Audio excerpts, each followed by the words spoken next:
കാലം മുതൽക്ക് തന്നെ അനുവർത്തിച്ചു വന്ന പൂരത്തിൻ്റെ ഒരു പങ്കാളിത്തം ഉണ്ടല്ലോ, പ്രധാനികളാണല്ലോ.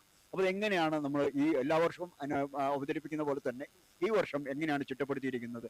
എന്താണ് ഇതിന്റെ ഒരു പ്രാധാന്യം ഈ ദേശത്തിന്? ഈ ഉത്രാളിക്കാവ് പൂരം വടക്കാഞ്ചേരി ദേശം എന്ന് പറഞ്ഞാൽ, അതായത് ഇത് പാലസ് ആയിരുന്നു പഴയ കാലത്ത്. അപ്പോൾ അതുകൊണ്ട് ഇവിടെ പാലസ് എന്ന രാജാക്കന്മാര് ഇവിടുന്ന് പൂരം കാണാൻ പോകുന്നതാണ്. ആ പൂരം കാണാൻ പോകുന്നതിന്റെ ആ ഒരു ബേസിസിലാണ് ഇവിടെ ഓർമ്മ പുതുക്കലാണ് നമ്മുടെ കോലം വെച്ച ആളിന് മുമ്പിൽ 2 പോലീസുകാർ നിൽക്കുന്നത്. അത് ഇവിടുന്ന് കോലം കയറ്റി കഴിഞ്ഞാൽ തിരിച്ച് കോലം ഇവിടെ ഇറക്കുന്നത് വരെ ആ 2 പോലീസുകാര് അകമ്പടി സേവിക്കും. ആ ഒരു ഓർമ്മയ്ക്ക് രാജാവിന്റെ പരിരക്ഷക പോലെ. പിന്നെ രണ്ടാമത്തെ കാര്യം എന്താണെന്ന് വെച്ചാൽ, നമ്മുടെ തൃശ്ശൂരിലെ മഠത്തിൽ വരവ് കഴിഞ്ഞാൽ നമ്മളുടെ നടപ്പുര പഞ്ചവാദ്യം 12:15 ഇവിടെ നടക്കും. 9 ആന ഇതിൻ്റെ അകത്ത് വെച്ച് മഠത്തിൽ വരവ് എങ്ങനെയാണോ നടക്കുന്നത് അതേപോലത്തെ ഒരു ചിട്ടപ്പെടുത്തിയ നല്ലൊരു പഞ്ചവാദ്യമാണ് ഇതിൻ്റെ അകത്ത് നടത്തുന്നത്. കൂടാതെ നമ്മൾ ഇവിടുന്ന് 2:15 പുറത്തേക്ക് കടന്ന് നമ്മൾ 2:45 കൂടിയിട്ട് പന്തലിലെത്തിക്കഴിഞ്ഞ് പന്തലിൽ ഒരു കൂട്ടിക്കൊട്ടി കഴിഞ്ഞ് ഒരു 3 മണിക്ക് അവിടുന്ന് ഞങ്ങൾ പ്രൊസഷനായിട്ട് അങ്ങോട്ട് കാവിലേക്ക് പോകും.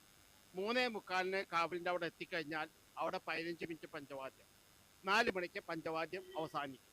അത് കഴിഞ്ഞാൽ അവിടെ പെരുമനം കുട്ടന്മാരുടെ നേതൃത്വത്തിൽ മേളം ആരംഭിക്കും. ആ മേളം ആരംഭിച്ചു കഴിഞ്ഞാൽ ഒരു 6:10 6:15 അവിടെ ചെന്ന് കഴിഞ്ഞാൽ നമ്മളുടെ ആന തെച്ചിക്കോട്ട് രാമേന്ദ്രൻ്റെ കോലം മാറ്റി ആ ആനയുടെ അകമ്പയോട് കൂടിയാണ് നമ്മളുടെ എഴുന്നള്ളിപ്പ് കഴിഞ്ഞാൽ കാവിലേക്ക് പോവുക.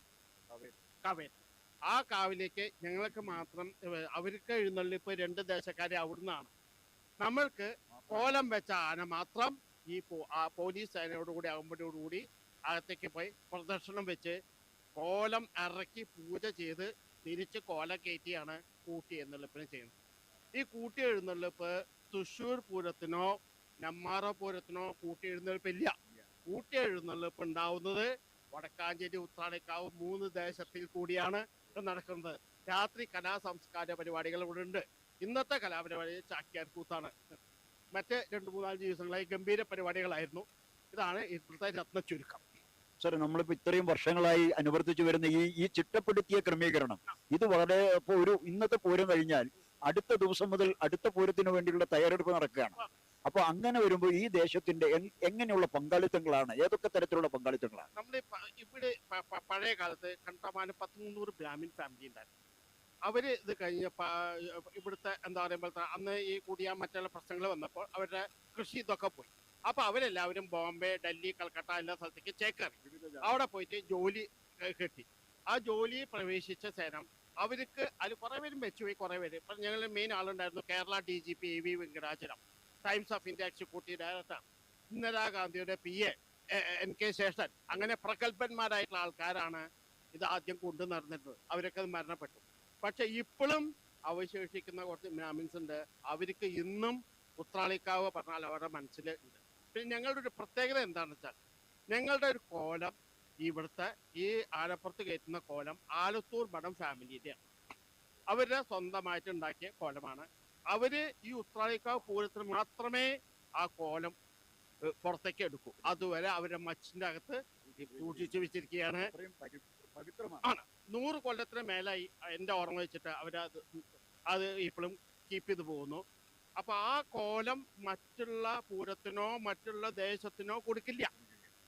ഉത്രാളിക്കാവ് പൂരത്തിന് മാത്രമേ അത് ഉപയോഗിക്കുള്ളൂ. പരിശുദ്ധം. അത് ഇന്നലെ അവിടുന്ന് കൊണ്ടുവന്നു, ഈ ചമയം കൊണ്ടുവന്നു. ആ കോലം അകത്തേക്ക് കൊണ്ടുവച്ചിട്ടുണ്ട്. അവിടെ മാല കെട്ടിക്കൊണ്ടിരിക്കുന്നു. നമ്മൾ കൃത്യം 12:15 ഉച്ചയ്ക്ക് ശംഖ് വിളിച്ചിട്ട് അകത്താണ് നമ്മളുടെ പൂരം നടത്തുന്നത്. 12:30 മണിക്ക് പുറത്തേക്ക് വരും. അവിടെയാണ് പഞ്ചവാദ്യം ആരംഭിക്കുക. അപ്പൊ നമ്മുടെ ഈ ദേശത്ത് തന്നെ എത്ര ജനങ്ങളുടെ പങ്കാളിത്തം?